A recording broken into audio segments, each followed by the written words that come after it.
So Mario Kart World is, of course, the big first-party launch title for the Nintendo Switch 2. I actually got this as part of a pack-in with the hardware. I got it as part of the bundle because I wasn't going to pay full price for it, I tell you. How much is it full price? £75 the last time I looked on Amazon. Yeah, but it was about £30 as part of the pack-in. More like it, I would say. That's more what you'd expect it to Mario Kart 2 be. Well, I know we're at the beginning of the review, but to be quite honest, I'd say £30 is about right. So you got all the normal, modes that you'd expect from Mario Kart. You've got the Grand Prix, which is a set of 4 races, and it's like a tournament. You have to win enough races to win that little tournament. You've got 8 of those. You've got the knockout mode, which I believe is new to the series. This is where there's 20 of you, and then you've got to be in the top 18, the next checkpoint, and you've got to be in the top 16. Oh, it's quite a good mode. Yeah, it's a really nice mode, actually, because you sort of get increasingly anxious as you're further back, and you're thinking, uh-oh, I really need to get a bit further up the pack here. Both of those modes are supported in the online multiplayer. I have tested the online multiplayer. It functions. Functions quite well, miraculously, for a Nintendo game, other than the fact they charge you for the privilege of playing multiplayer like PlayStation and Xbox do, so I can't criticize them too much for that, I guess. But yeah, it did actually find a game really quickly, and there was no obvious glitching or and I take it if you had like 10 friends, you could do it and have 10 computer characters as well, so it'd still be a good party mode. Presumably. Let's say yeah, probably. Let's say probably. The actual biggest upgrade over its predecessor, and then there's the upgrade that Nintendo would like you to believe is the biggest over its predecessor. Now, the actual biggest upgrade are the graphics. The graphics are very nice. It does look a very nice game. Runs smoothly as well. Yeah, indeed. I mean, it obviously runs in 1080p. You're getting 60 frames per second in handheld mode. It can go all the way up to 4K if you plug it into a TV or monitor. It's just smooth, as you would want from a racing game, and specifically from a Mario Kart game as well. It really is a good-looking game. The graphics are sort of chunky, cartoony. It's not on the top end of the technological spectrum, I will say that. It's not, you're not going to look at it and go, wow, this is the most amazing graphic. But for a Mario Kart game on a handheld console, it's good. The feature that Nintendo would like you to think is the biggest upgrade is the free roam mode. Yeah, because I was going to ask you about that. I read somewhere about like an open world mode, so I was thinking maybe like, was it Forza Horizon or Burnout Paradise? Yeah, Forza Horizon is what people have been specifically comparing this to. Although that doesn't really do Mario Kart World any favours, because obviously Forza Horizon is probably the best example of an open world in a racing game. I mean, I would argue Burnout Paradise, but well, you'd be wrong. And I could agree with you, and we'd both be wrong. But either way, both of those games, the open world is a lot better than the open world in Mario Kart World.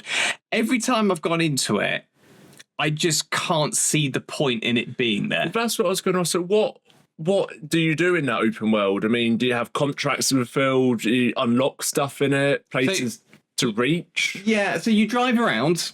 Right. Yeah, I mean, I know. I do that in my car every day. Revolutionary, isn't it? No, but you drive around, and there are little P switches, and when you activate those, it activates a challenge, such as go around this triangle, picking up the coins and avoiding the enemies. Right. There are opportunities to unlock extra costumes for your characters, as there are in all of the other game modes. But the trouble is, there are several elements of the open world part that are just holding it back. And they're just suggesting that Nintendo kind of thought of it quite late in the day and thought, that'll be the big new feature. Let's throw that in. There's no actual way of telling which of those P challenges you've actually done.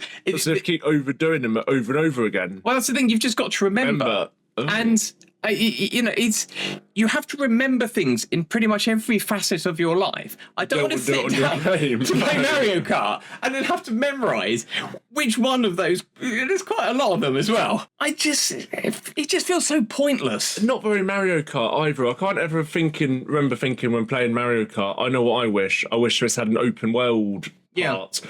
It's just not something I feel has been missing in Mario Kart. You know, it's known for its unique tracks, its 4 race Grand Prix. Yeah, and you do have all of that in there.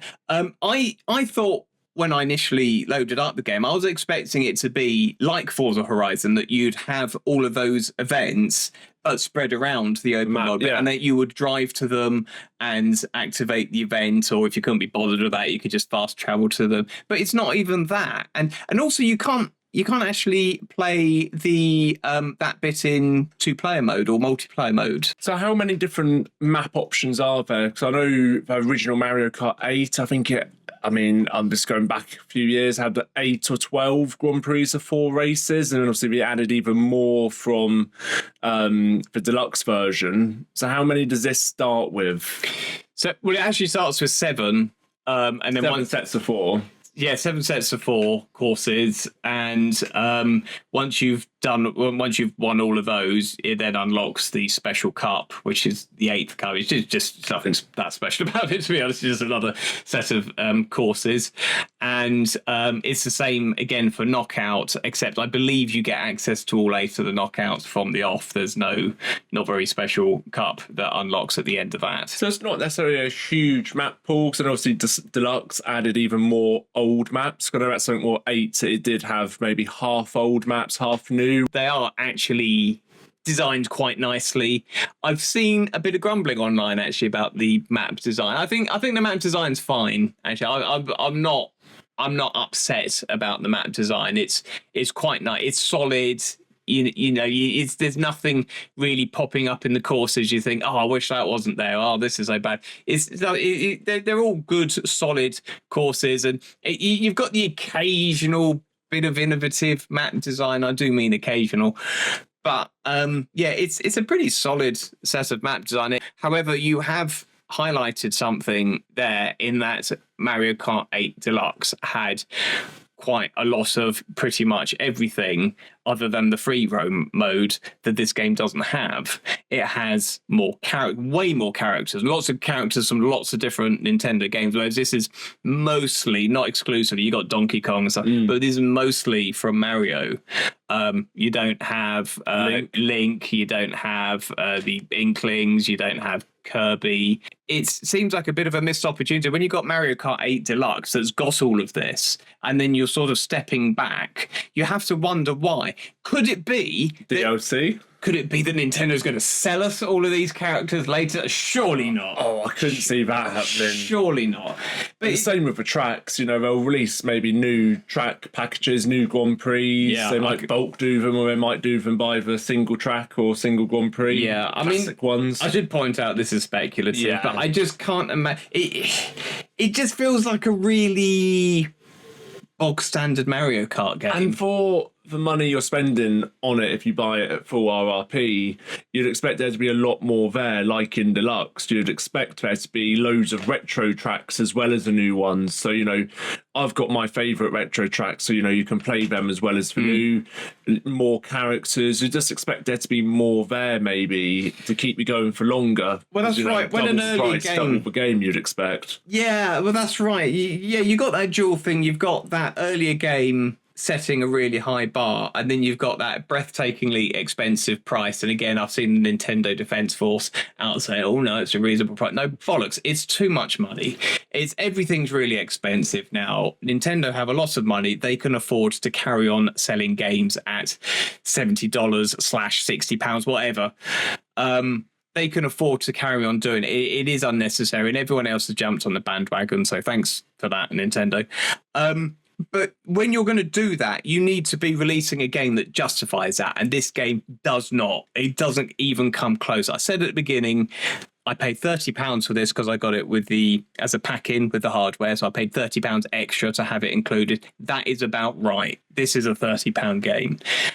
with this number of tracks, with that number of characters, with this little innovation over the earlier games, I wouldn't expect to pay any more for this. And I do genuinely feel sorry for anyone who has paid anywhere close to full price for this. It seems like a fun party game, but it's just a bit sparse. And, £30, you said it's a £30 game, but he could have maybe even gave it free for launch. Give everyone. I mean, Careful now. Wasn't it like Nintendo? I've never known them to hire a hitman, but but wasn't Wii Sports? It was free on launch, wasn't it? And there has been the free package. Yeah, some of their big. So I don't know. I just think maybe that would have been a better option for them on launch of a new console. I should point out it's not a bad Mario Kart game. It's got that solid driving model. It's got the driving model you expect. I mean, I played this with you after you beat you. I played this with you after you'd played Mario Kart 8, and you fell at home with it straight away. Yeah, I played this with my brother, who is ancient and had just been playing the original Mario Kart on a retro handheld, and he felt at home with it. You've got that traditional, familiar Mario Kart model. You've got the power-ups. You've got the drifting. There's one thing that is somewhat new, and that is you can just somewhat bafflingly drift, but when you're going in a straight line. So you can hold the drift button and you just kind of drift ahead and then let go and it boosts you. I think you could do that at Mario Kart 8. I'm not sure if it was meant. Really? There was ways you could. Are you misleading our viewers? I don't know if it was necessarily a feature, but there's a way you could come out a corner and still drift in a straight line to get a bigger boost and come out of it. I'm not sure if this is a feture they've added into this one. Yeah. Is this like a solid feature, like a new thing we've added? It's a new thing, yeah. I think you're talking nonsense. But if I will look it up, though, and if I find that you're not, I'll re-edit this so it sounds like I was right.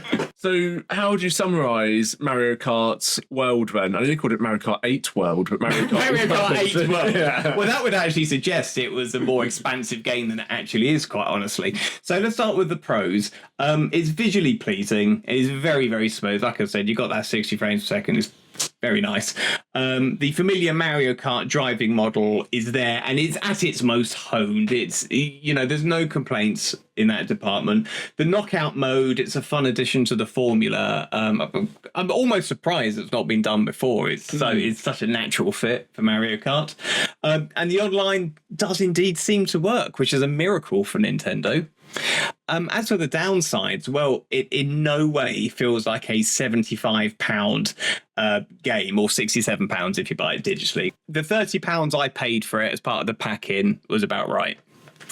It feels like a huge step down from Mario Kart 8 Deluxe. There's basically fewer of virtually everything.